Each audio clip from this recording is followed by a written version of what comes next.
NERDSoul. Woo!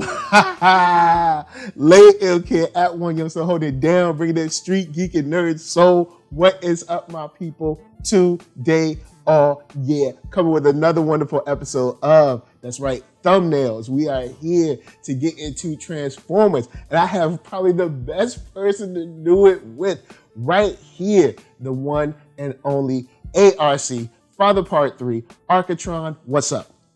What's going on, y'all? YouTube worlds, the whole worlds, we still here. You can find me at ARCKATRON.com. That's ARCKATRON.com. NERDSoul, where they can find you, sir. Before we get to me, you recently dropped an album. What's the name of that album? The name of the album is called ARCKATRON, the Spacebridge. Right here. It's for you. If you can see, if y'all can see that, boom. The Spacebridge. You can get tapes, you get everything online. Just look it up. Spotify, Bandcamp, Google Play. You know what I'm saying? Google Play, all that. You know what I'm saying? It's even on YouTube too. Like if you want to go YouTube, It's right on YouTube. Search it, it's right there. Yep. ARCKATRON, the Spacebridge. So check the homie out. And we'll get into why it's called the Spacebridge later, but we wanted to let y'all know that first. But this is the perfect time for that though. This is the perfect episode. The first, episode. I was like, okay. Because they're all in search of the album too. You know what I'm saying? They're trying to get that album.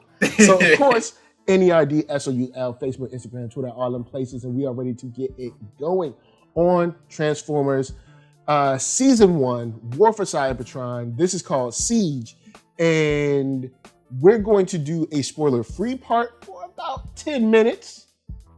And then after that, it's full spoilers. All right. So, but I'll let y'all know before we get into the spoilers. I ain't gonna leave y'all hanging like that. So, in the spoiler-free part, ARCKATRON, how you feeling? Like, when this season ended, how did you feel after watching this season? When the season ended, I felt it was a good, complete story. With cliffhangers and stuff, and like you didn't know what was going to happen. There was definitely more to be left to be desired, because I feel like they can. This is the part one of the trilogy, right? Yep. So they're gonna have like 3 seasons. So I think like it'd be dope if they extend the story beyond the first season.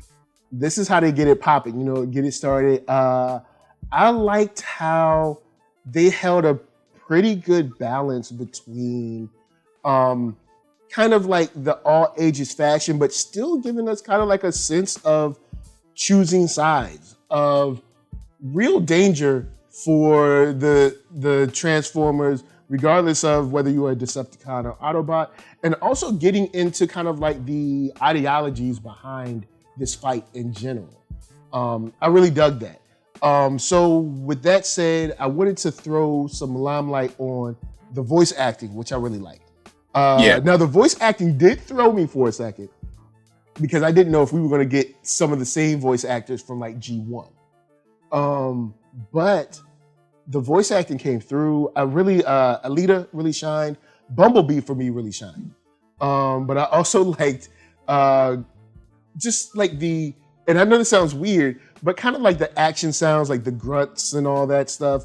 It didn't seem like it was done arbitrarily. It actually seemed to match the scene.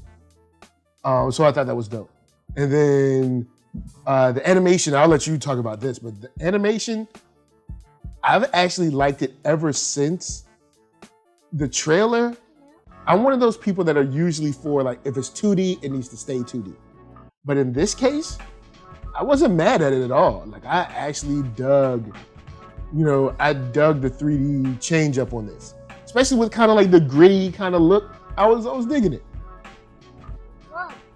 Yeah, no, I agree with the animation. It was very, very good because like it gave you the 2D feel, but like it's still 3D.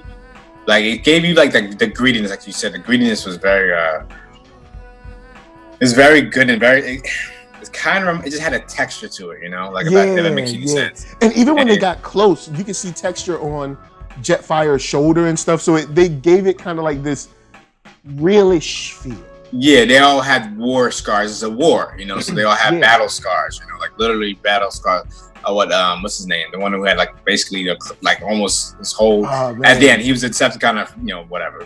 Can't remember his name. It was like, I want to say like Rip Fire or something. Compactor or Contractor or something like that. Oh man, y'all guys. Just you know his name is Controller. That's his name, Controller. But yeah, I'll look it up while we go. But keep going. You good. No, I just like you can see like the wear and tear of this war on all of the Autobots and Decepticons. You know, even though the Autobots were outnumbered, and like, you know, it's kind of the wear and tear of this war has been like, you know, on both sides has been seen through animation, and also even like the grunting is because like they've been damaged for so long. Everything becomes harder and harder. Even like you saw, like it gets harder and harder for them to do things because, you know, it's a war. So people are gonna fall, people are gonna rise, and everything in between. Yeah, and one thing that I noticed, which is a weird thing to notice, but I liked it when I saw it, is when they were running. At first, I was like, man, they used to run faster on the animated series, but then I was like, no, they actually shouldn't. They should run slower. And on top of running slower, I noticed they were running like they had weight to them. Because, you know, Transformers should be pretty heavy. Like, imagine if your car weighs about 2,000 and some change pounds. So imagine if 2,000 pounds, you know, 3,000 pounds, if you got like a Jeep, or if you got like a truck, you know what I'm saying? You got like 5,000 pounds. Like, don't you think it would kind of like lumber as it ran? And I love that about it. I was like, oh, that's a small detail that I didn't think I would, you know, appreciate. But now I'm like, oh, okay, cool. I see. Because when they're running, they're like, they have to negotiate their weight because they're, you know, they're huge machines. Like if your Ford F-150 stood up, it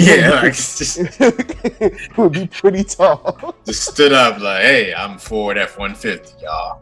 How y'all doing? Hey, I got tow capabilities. It's me, Larry, F-150. Yeah, like I've got tow capabilities. Yeah, it would be heavy. It would be heavy, and it wouldn't be moving so quickly unless it has some like supercharged energy. You know, like just where it makes it move like quicker, like an Iron Man type situation. But pretty sure they don't have. I mean, it could have some, but they should be lumbering. There's a lot of weight being moved. You know. Yeah, and big shout. Oh, and I found it. The character's name is Impactor. So Impactor is the name. Impactor. So you get that, and you get a feel of. I'm trying to think if this goes into spoiler territory. No, okay, I'll back up and say this. You get a sense of history during this in a way that doesn't seem. It doesn't seem like your basic. How should you say exposition? It doesn't seem like your basic like sit down and let's tell you why this war started. We learn about our history in this, you know, in this setting through conversations. And you have to kind of pay attention and glean insight from those conversations. Like this stuff, like conversations with Megatron or Optimus Prime or Ultra Magnus. You have to kind of like pay attention to how they react to each other and why they're fighting the fight they are. And then knowing that, okay, since they're telling the story like this, we're going to need the next 2 installments to get the rest because we've already gotten introduced to because if you want to get deep into Transformers, there's like the Transformers that made the Transformers, and like there's tons of stuff. Like there's Quintessons that are like people looking-ish like people that or robots that they're gods. It's tons of stuff. Right? Yeah, it's a bunch of their story. Yeah, history's low. And like I can't think of who said it, but you know, he said comics is convoluted. So if you want to dive down that Transformers hole, you can. It gets convoluted. Yeah. But we have like Guardians here, and we have a history of a better time. And I like how they display that, and they kind of sprinkle it in through this seemingly last-ditch effort to try to win for both sides. And I ended up being like, yo, this is kind of cool. Like it's not too grown up for kids, but it's also not playing it super safe, I don't feel either. Is there a time period like that this is like what year this is, or not that I think was clearly displayed. They didn't say that, right? Or and it's not like a prequel or sequel to anything like not comics, but in like either any animated series previously. I believe this might be tied to the comic book run, I think, but not to like the Paramount films or anything like that. No, I meant like the animated. They've been still doing animated shows or anything. Especially not the stuff on Cartoon Network. Nah. All right. So, because I know they got the stuff on Cartoon Network that I showed the little guy, and that's pretty cool. Like Justice League action and stuff. But it's not tied to that. But I do think it's tied to the comic book line. I remember reading that or hearing that somewhere that it's tied to one of the current comic book lines that are running now, either as a prequel or as a follow-up after that ends or something like that.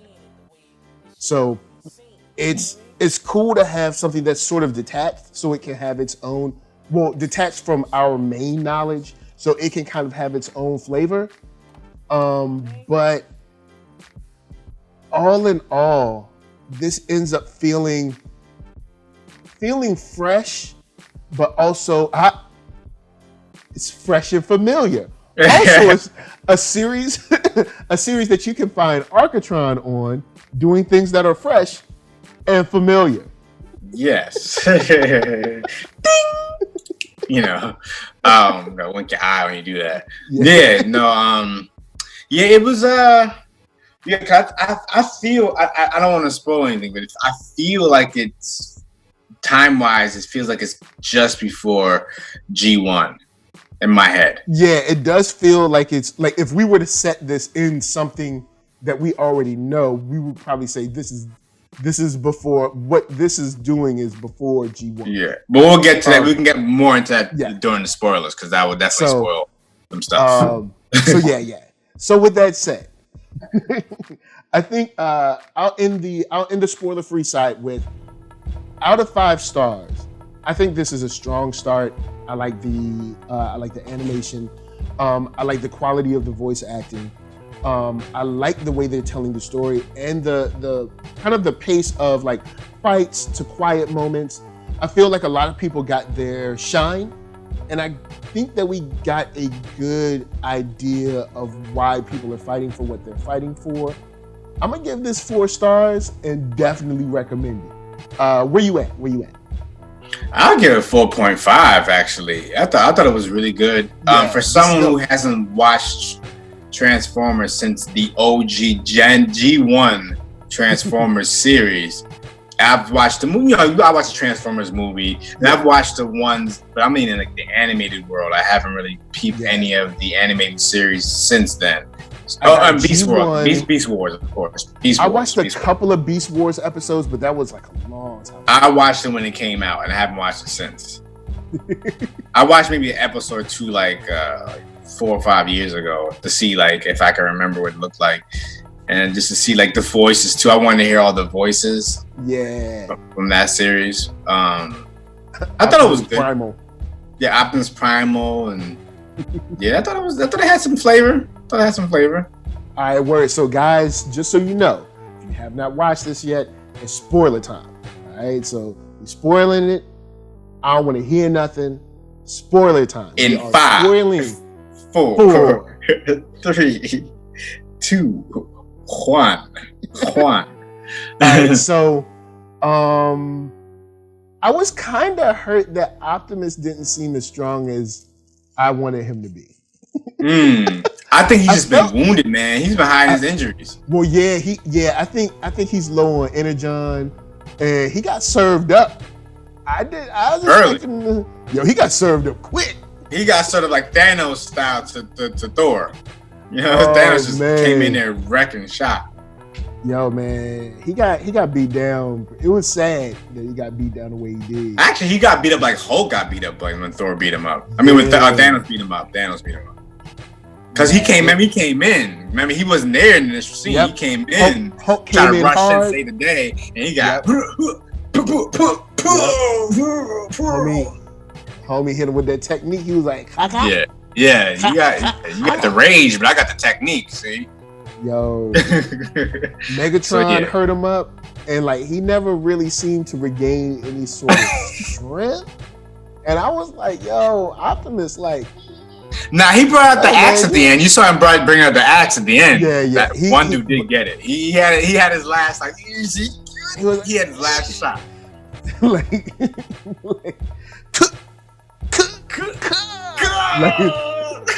so he did get his little piece in, but I felt like, yo, man, y'all kind of selling my boy Optimus short. I ain't feeling this. Yeah. I did like the whole idea behind Alpha Trion and the passing of knowledge from one to the other. Yeah, when he started speaking, I thought it was Turk from all the Netflix series and Marvel stuff. It might be. Hold on. It's not him. Once he started using more, I was like, that. But his first couple words, I thought it was Turk. I was like, that's Turk. I was like, yo, that Turk? My boy Turk. Little Turk. Baby Turk. But so the history of Alpha Trion, the way that moved, and also the Guardians deciding to get involved at the very end. Like, I guess. Well, he did it on his own. But he said he did. Well, because not all the Guardians. Yeah, but the one that we know came through, Omega Supreme.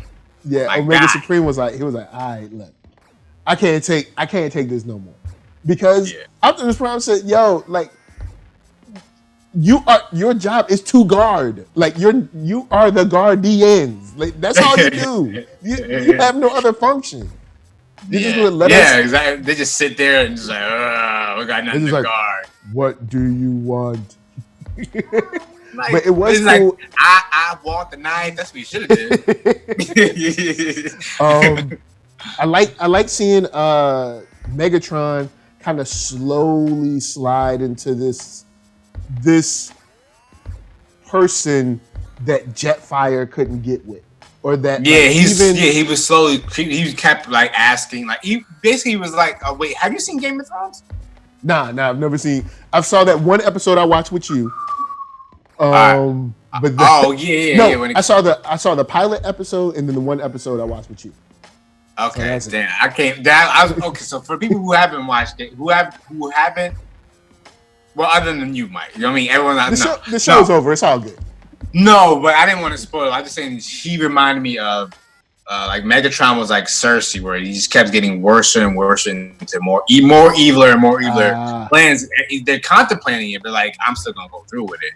But and basically, Shockwave was Qyburn. So anyone who knows Game of Thrones, he was Qyburn was her like basically like guy who's like who does everything. Like he makes somebody live again, and he doing all dirt stuff behind the scenes. That's Shockwave. So Shockwave was doing the dirt.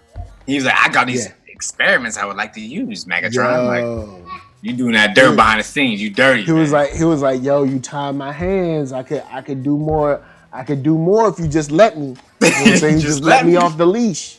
You know what I'm saying?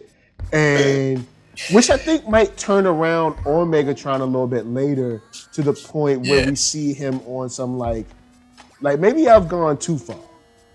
Because when I saw Ultra Magnus come to him, I was like, what? And then when they started talking, I was like, oh, there's history here.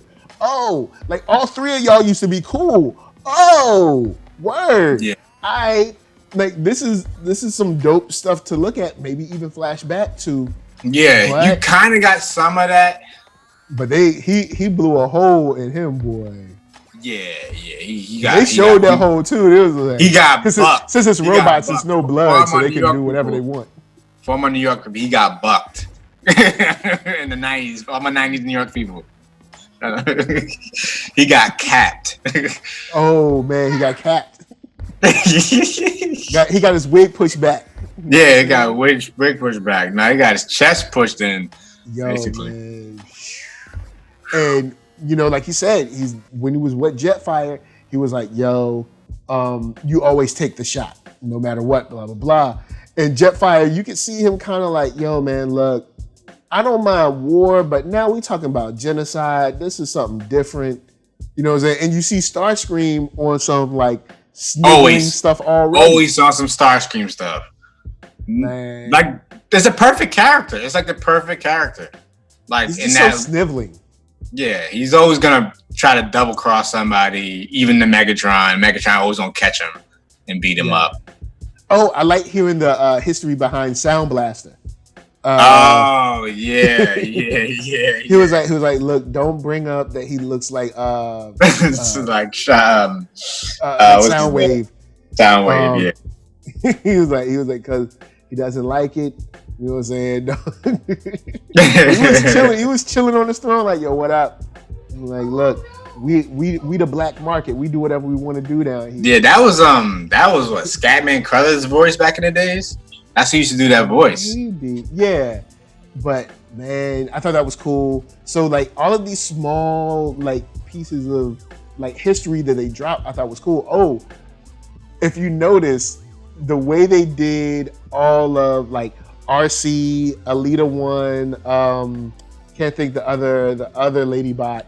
They all had like a little curve to them. Chromia. They all had a little curve to them. Yeah. I was like, hold up.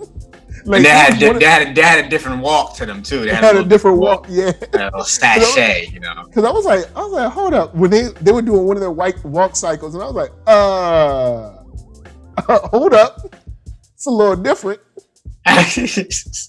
Yeah, it was good to see RC. I haven't seen her in a minute. Like, yeah, it was good RC. To see that throwback. She was in the movies.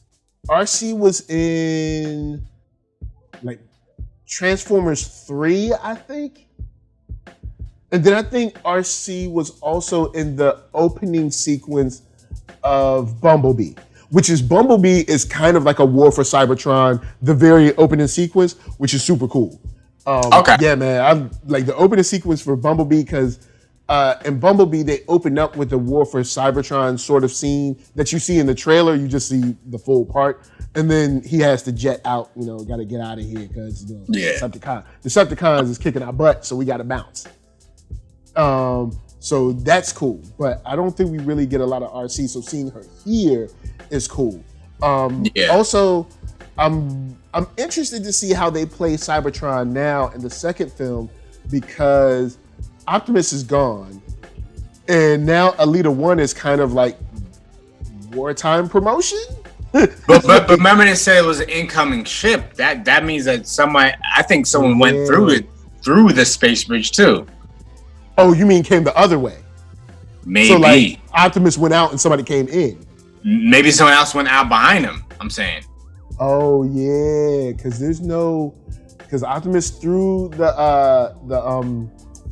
not the Energon, but Allspark. The Allspark, and then he got in the ship and followed it. And then they were like, yo, incoming ship. So we don't know who's coming. But the reason why I said it reminds me of Gen 1, like a prequel, because that's how they were escaping. They were in war at Cybertron, and they literally, the Allspark lands, or they crash land on Earth. So yeah. With the same ship, stuck in the ground. You're right. And they were being chased by the Decepticons. So yeah, this might be a way for Netflix to start their new series. On the sneak, Netflix will be like, look, let's see how these 3 seasons go off. Because if these 3 seasons go off well, we got like 10 more for you. So with everything happened, what do you think is going to happen? Like, what are your thoughts? What do you want to happen? I think we're going to see a war on 2 fronts now. Whoever chased Optimus, or wherever Optimus ends up, because if Optimus ends up on Earth or another planet, I don't think they're going to be like, welcome. I think it's going to be a problem there. And then also we're going to be jumping back to Alita because she's got to deal with Megatron now. And, you know, Megatron is not weak. And he seems like he's getting more and more vicious and Alita is going to have to become a different person from what even Optimus knows when he leaves. But at least you'll have Jetfire there to be like, yo, don't go too far into darkness. You know what I'm saying? I have a question. What was the whole point of the Allspark leaving Cybertron? I can't connect that right now. Well, see, I thought if the Allspark left, then that would like adversely affect the actual beings there. But it's gone, and they seem like they fine. So I don't know. Maybe Megatron didn't want it to leave because he wanted to have control of it. But he was acting like if it was gone, like Cybertron would just turn off or something. Yeah, that's what I thought. Like, or like the Decepticons would be destroyed or something. Yeah. And so since that didn't happen, I'm like, I don't get it. Yeah. But I guess we'll learn more of that later. Because if you're watching this and you read the comics or whatever, I haven't read yet. I'm waiting for, and I've talked to someone who works on the comics. I'm waiting for an omnibus of the first series that they've done, and so I can put them together. Oh,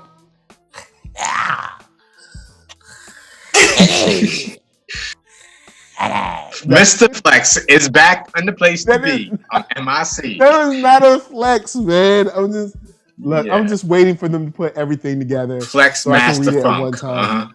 Because I like reading. I like reading it all when it's done. Like even when I watch TV, I like waiting for a couple of episodes to build up and then watch like 2 or 3 episodes at a time. So they don't cliffhang me, and then I gotta wait till next week. They cliffhang me. I'm like, haha, psych! I got the next episode already. So I don't like. So with this, I don't know what Alita. I think Alita is going to end up having to get a little bit dirtier. You know what I'm saying? She might have to get a little bit rougher to deal with Megatron because now the Autobots are sort of like their I guess their ranks are kind of like split. And I do see that sooner or later Sound Blaster is going to have to choose sides too. With someone like Megatron isn't going to allow a black market to exist too long. So like Sound Blast is like the Merovingian, like he's like the guy doing all the behind the scene, like cause he had like his own logo, he had his own part of like Cybertron. Yeah, own little click. You know, when it comes to those people like Megatron, I don't think they're going to allow, I don't think they're going to allow someone like Sound Blaster to be Switzerland for too long. But at the same time, maybe it benefits someone like Megatron to allow there to be a Switzerland, or at least a perceived Switzerland that he can spy on or something like that. You know what I'm saying? So who knows? But yeah, man, I'm trying to think any other stuff that's spoiler that I dug off top.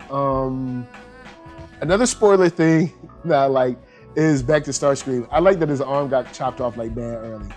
Yeah. I mean, he got it back, but he was like, Jetfire was like, get out of here, man. You know my name. Yeah, but Jetfire, I remember Jetfire, he was an Autobot the whole time in Generation 1. So I saw him as a Decepticon. I was like, wait, what? Yeah, because I was like, hold up, he's the only Autobot that can fly. Hold up, what? But yeah.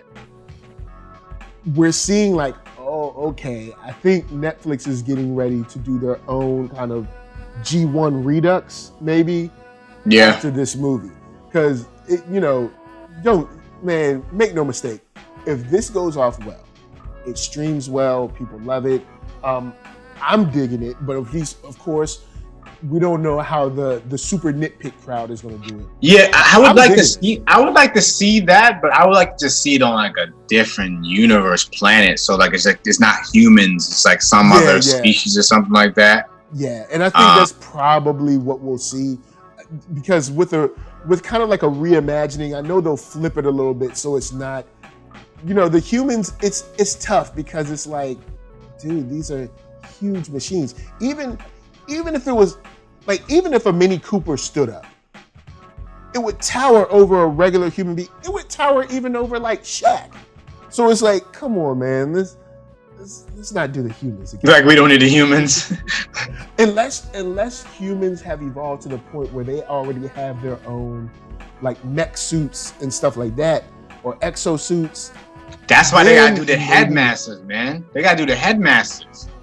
Where they were in the suits, they were in the heads of the robots, and that transformed into his own like exosuit, and then they transformed into the car or whatever. You're right. It did. They did make their own. They got to the headmasters, man.